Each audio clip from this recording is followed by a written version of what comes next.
आज हम लोग बात करेंगे जापान के बारे में। हाँ गाइज, वही कंट्री जो अपने माइंड ब्लोइंग एनिमी और सुप्रीम टेक के लिए पूरे वर्ल्ड में जानी जाती है। इस कंट्री की आप जितनी भी तारीफ करो उतना कम होगा, क्योंकि इस कंट्री में आपको बहुत से ऐसे अनबिलीवेबल प्रोडक्ट्स देखने को मिलेंगे जो लिटरली आपको शॉक्ड कर देंगे। तो गाइज चलिए आज हम कुछ ऐसे ही अमेजिंग प्रोडक्ट्स के बारे में जानते हैं जो सिर्फ और सिर्फ जापान में ही पाए जाते हैं। टर्टल बटन्स इन टैक्सीज। अगर आप कभी जापान में विजिट करोगे तब आपको टैक्सीज में एक बहुत ही यूनिक चीज देखने को मिलेगी। नहीं, मैं टैक्सी ड्राइवर्स के निंजा कॉस्ट्यूम की बात नहीं कर रहा, बल्कि मैं बात कर रहा हूँ इन टर्टल बटन्स की, जो कि जापानीज टैक्सीज में पैसेंजर सीट के बगल में रहते हैं। और ये बटन्स टैक्सीज में इसलिए प्रेजेंट होते हैं ताकि अगर आपको कभी टैक्सी की स्पीड फास्ट लगे तो आप इस बटन को दबाकर उसके स्पीड को स्लो कर सको। जापान ने इस फीचर को अपने टैक्सीज में इसलिए इम्प्लांट किया ताकि जो सीनियर सिटीजन, इल पर्सन या प्रेग्नेंट वुमेन है उनको हाई स्पीड वाली प्रॉब्लम का सामना न करना पड़े। वैसे गाइस, आपको क्या लगता है, क्या ये फीचर हमारे इंडियन ऑटोज में भी होना चाहिए? ये आप मुझे कमेंट्स में जरूर बताना, क्योंकि इंडिया में ऑटो ड्राइवर्स की क्या हालत है ये तो हम सभी को पता ही है।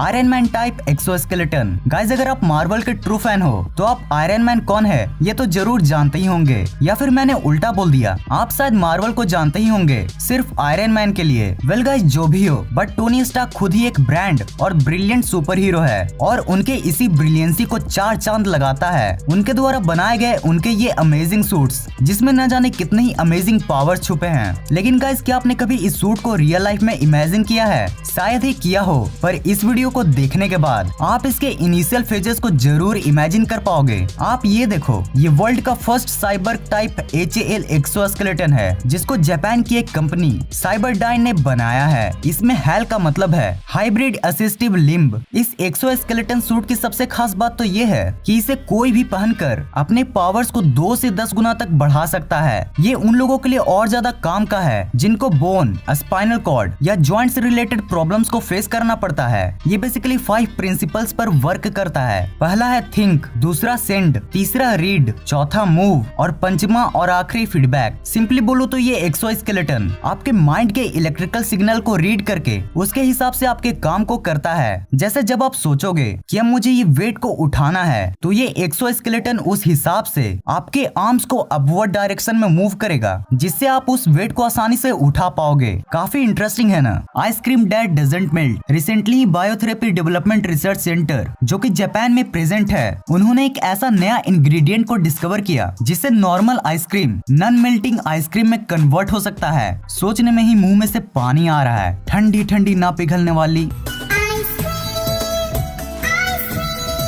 दरअसल मैं जिस स्पेशल इंग्रेडिएंट की बात कर रहा हूँ ना, वो है स्ट्रॉबेरीज के पॉलीफेनॉल्स, जो कि एक इमल्सिफायर की तरह काम करके आइसक्रीम के हर एक ingredient like matrix of fat, air and water को एक साथ कंबाइन करके रखता है, जिससे आइसक्रीम तेज धूप में भी पिघलने का नाम नहीं लेती। और गाइज, आप यकीन नहीं करोगे, बट ये जो इमल्सिफायर है ना, वो रिसर्चर्स ने गलती से डिस्कवर कर लिया था, जिसने न जाने कितने बच्चों को रोने से बचा लिया। और फ्रेंड्स, ये पहली बार नहीं है जब साइंटिस्ट ने ऐसा नॉन मेल्टिंग आइसक्रीम बनाया हो। 2015 में भी कई साइंटिस्ट ने मिलकर नॉन मेल्टिंग आइसक्रीम्स को बनाया था, जिसमें इमल्सिफायर का काम एक प्रोटीन करता था, जो कि एक स्पेशल जापानी सोयाबीन नेटो में प्रेजेंट होता है। हाँ, बस अंतर इतना है कि 2015 वाला वो non melting ice cream recently discovered non melting ice cream से जल्दी पिघल जाता था। Human mask store. अच्छा, आप जस्ट इमेजिन करो कि आपका क्या रिएक्शन होगा अगर आपके ही सामने आपके शक्ल का कोई आदमी आकर बैठ जाए। वेल, अगर जापानीज टेक्नोलॉजी के हिसाब से देखा जाए तो गाइज, ये इमेजिनरी चीज भी आज हाइपोथेटिकल वर्ल्ड से रियलिटी तक की जर्नी को कंप्लीट कर चुकी है। मैं ऐसा इसलिए बोल रहा हूँ क्योंकि जापान की एक मास्क शॉप कामेनिया ओमोटो ने अपनी लेटेस्ट टेक्नोलॉजी के हेल्प के थ्रू कुछ ऐसा ही कर दिखला दिया है। इस कंपनी के द्वारा बनाया गया मास्क एक्चुअल फेस साइज से 105% की फेस साइज में होती है, यानी कि रियल फेस से सिर्फ 5% का डिफरेंस। और हाँ गाइज, इसमें आप अपने फेस आइडेंटिटी की इंफॉर्मेशन देकर 40,000 येन यानी कि तकरीबन 27,600 तक की भी अर्निंग कर सकते हो। पर भाई लोग संभल कर, क्योंकि उसी फेस आइडेंटिटी का यूज करके वो कंपनी आपके फेस का मास्क बनाएगी और मार्केट में सेल भी करेगी। और अगर गलती से भी वो मास्क किसी लुच्चे लफंगे के हाथ में लग गया तो फिर समझ रहे हो ना। आई फैंस एंड हीटर्स। गाइज, आप जस्ट इमेजिन करो कि क्या एक ऐसी कंट्री जो कुछ इतने छोटे छोटे कामों के लिए भी प्रोडक्ट्स बना सकती है, वो कंट्री आपके आईज को प्रोटेक्ट करने के लिए क्या क्या कर सकती है।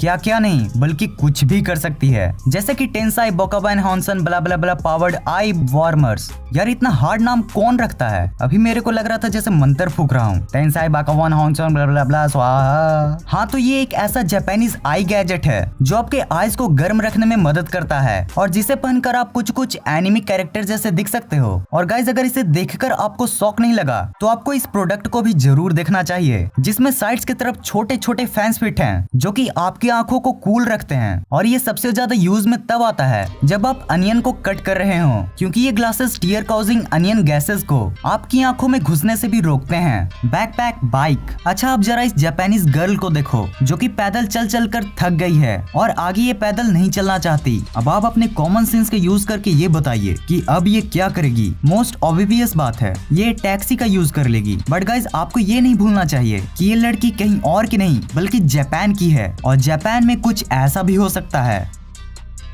यस गाइज, जापान में कुछ इस तरह के पोर्टेबल इलेक्ट्रिकल डिवाइसेस भी मिलते हैं जो आपके ड्राइविंग एक्सपीरियंस को बहुत हद तक सॉफ्ट कर देगा। देखने में ये टॉयज जैसे व्हीकल्स भले ही आपको बहुत वीक लगे, बट गाइज ये बहुत ही इजीली आपके साइकिल जैसे टू व्हीलर्स को रिप्लेस कर सकता है। गाइज आप खुद सोचो आप क्या चुनना पसंद करोगे, एक हैवी बाइसिकल जिसमें आपको पैडल मारना पड़ता हो, या फिर एक ऐसी पोर्टेबल इलेक्ट्रिकल बाइक जिसका वेट अराउंड 5 kg है और जिसमें आपको पैडल मारने की जरूरत भी नहीं है। एक्स्ट्रा बोनस गाइज कुछ चीजें और हैं जिनके बारे में मैं आपको ब्रीफली में बताना चाहूंगा, जिससे आपको शॉर्ट टाइम में जापान के बारे में ज्यादा से ज्यादा नॉलेज गेन करने का मौका मिलेगा। नंबर 1, टोक्यो में एक ऐसा रिसेप्शन डेस्क है जिसमें आपको सर्विस देने के लिए रोबोट डायनासोर्स प्रेजेंट होते हैं। नंबर 2, जापान में बहुत जगहों पर आपको कुछ इस तरह का एनिमेट्रॉनिक्स देखने को मिल सकता है जो कि एक तरह से रोबोट ही होते हैं, बट बहुत ही ज्यादा रियलिस्टिक। तो यही होती है वीडियो खत्म। अगर आपको वीडियो देखने में मजा आया हो तो इस वीडियो को लाइक और शेयर जरूर कर देना, और अगर आपको ऐसी इंटरेस्टिंग वीडियो देखना पसंद है तो चैनल को सब्सक्राइब करके बगल वाले बेल आइकन को ऑन कर देना। इस वीडियो को पूरा एंड तक देखने के लिए thanks for watching this entire video.